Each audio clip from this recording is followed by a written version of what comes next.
At the beginning of this month, I made a video talking about off-season moves that NHL teams may already be regretting, and in that video, a move that we really focused on was the Pierre-Luc Dubois trade and how poorly he had been playing with Los Angeles up until that point. And since I posted that video, things really have not gotten any better for Dubois in LA. If anything, things have gotten worse. In an attempt to try to get Pierre-Luc Dubois going, the Los Angeles Kings tried him out playing some fourth-line center. They moved him to the wing and put him on the top line with Kempe and Kopitar, and nothing has worked. Now yes, some players take longer than others to get acclimated to a new system and to start to look like themselves after switching teams, but it appears the honeymoon phase is over between LA and Pierre-Luc Dubois, and that excuse is no longer valid. Head coach Todd McLellan called out Pierre-Luc Dubois publicly after the Kings lost last night in a shootout at the hands of the San Jose Sharks. McLellan said at the end of the day, whether Pierre-Luc Dubois gets 4 minutes or 24 minutes, he has to be a difference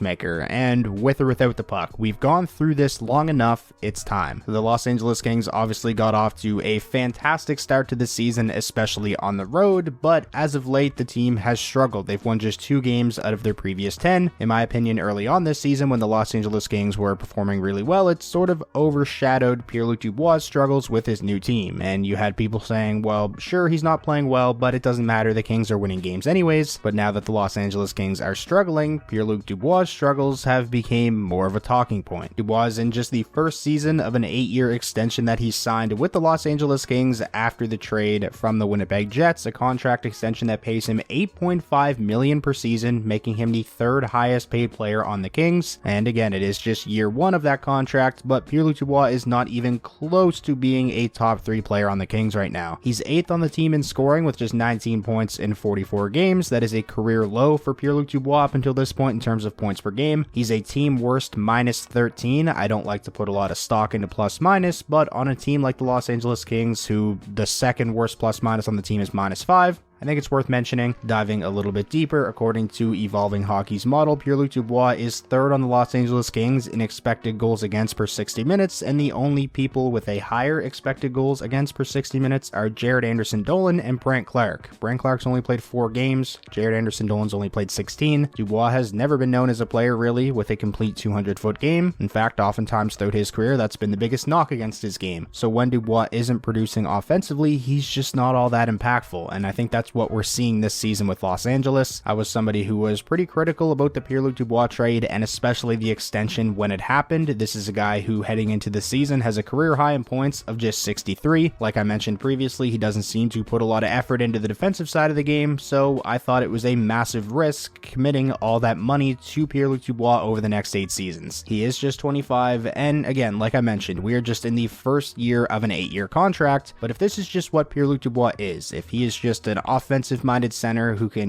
get you between 50 to 60 points in a season, that's still just not cutting it for the kind of money he's being paid by the Kings. This is a team that was banking on Pierre-Luc Dubois taking a big step after this trade and really breaking out, but so far it's kind of been the opposite.